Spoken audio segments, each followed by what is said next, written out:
Hello everyone, welcome to short video. Sometimes we get copyright strikes when posting videos on Facebook.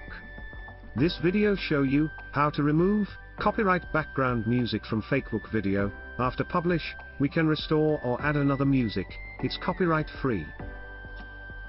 You can see I got a message. Your video is muted in certain countries where Meta does not have music rights.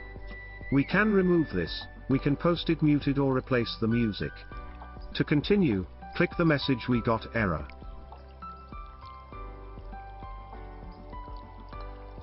Now we can see options.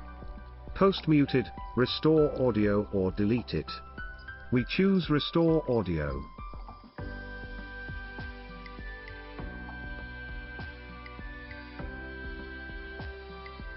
Click restore audio from here.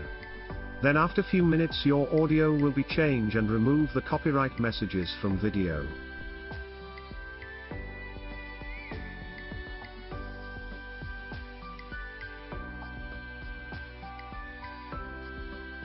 This is the simple video I created for you. Just comment me below. Does it work for you? Or not? You can join with my WhatsApp tricks and tutorials channel. We share everything daily. Just have a look. Link in description. Thank you. See you again.